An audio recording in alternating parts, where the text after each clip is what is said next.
Hey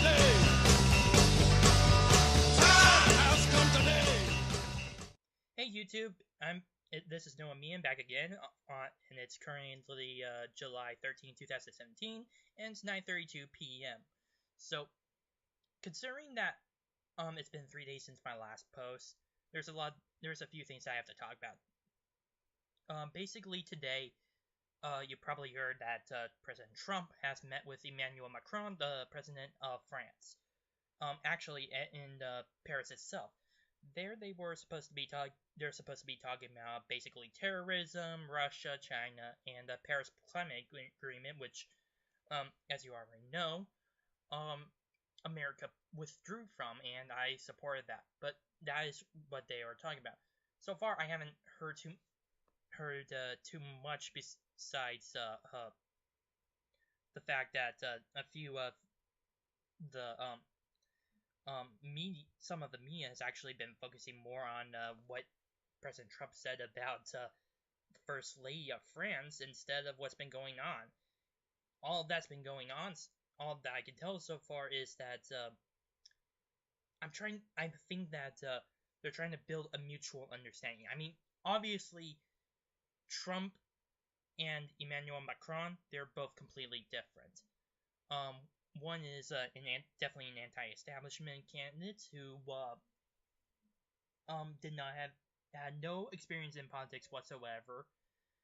And the other one who is Emmanuel Macron, who happens to be, although the same kind of a political outsider, has a little bit of experience in politics and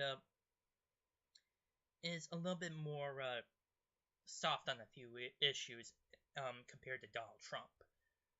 So I think they're trying to make a bridge in order to find some common ground in order to deal with some of the issues that need to be addressed, especially the terrorist issue. That's especially definitely a big issue for both France and the United States.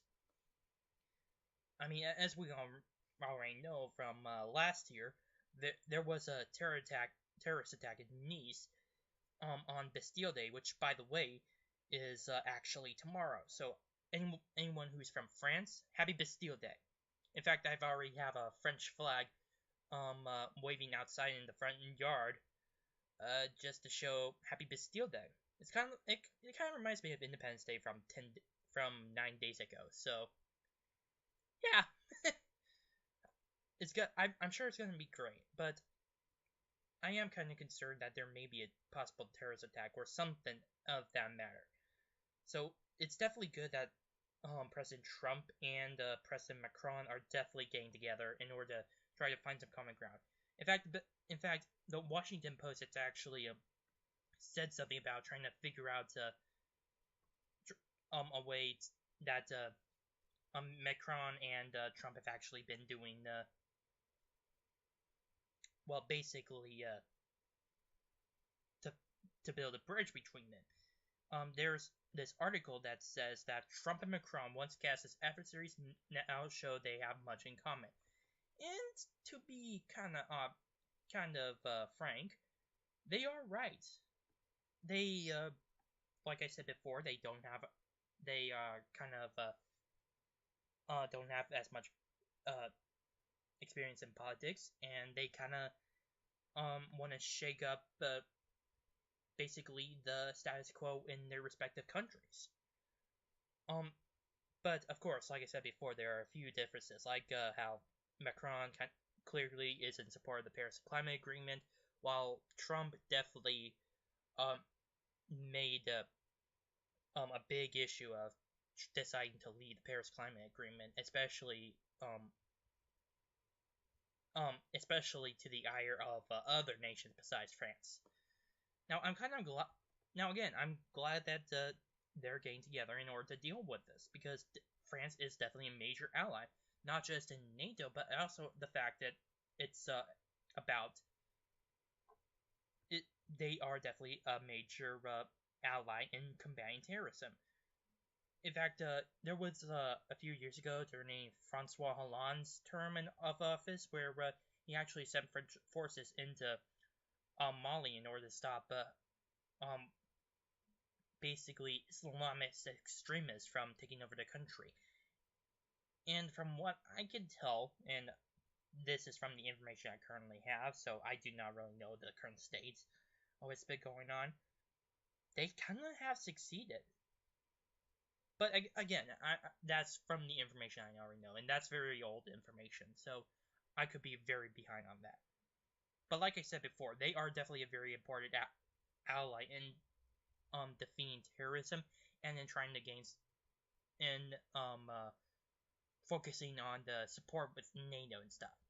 So I think it's definitely good that they're at least trying to figure a way to connect with each other and trying to stop this confrontation between our two respective nations.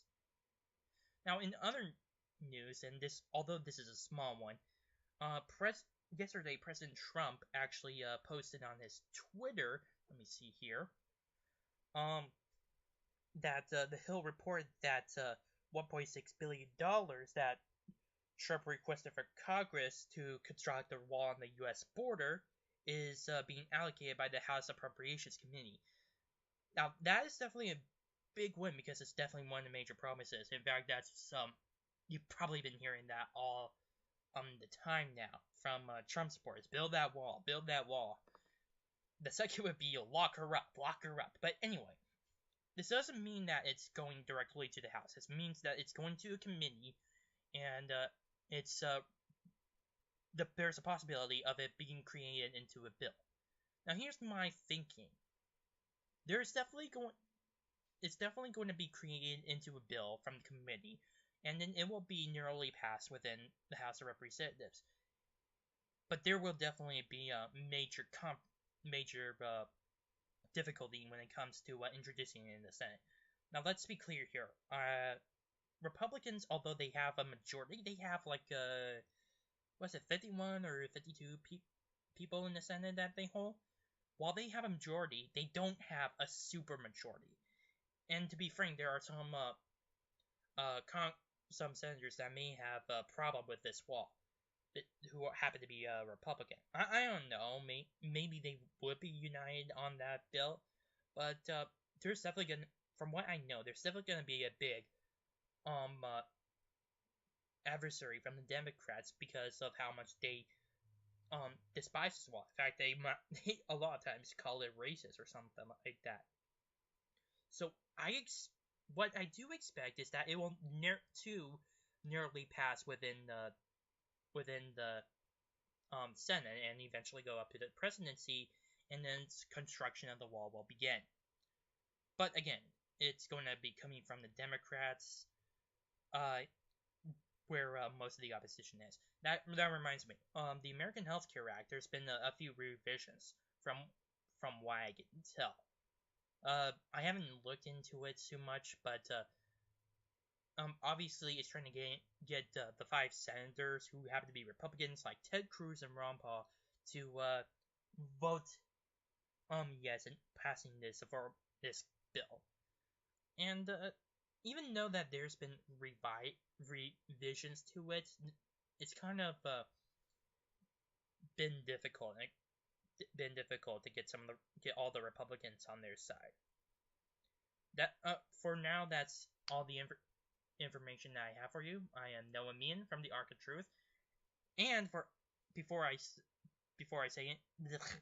close off this video, I just really like to say Happy Bastille Day to all my French viewers, and like, subscribe, and comment on this channel. Thank you.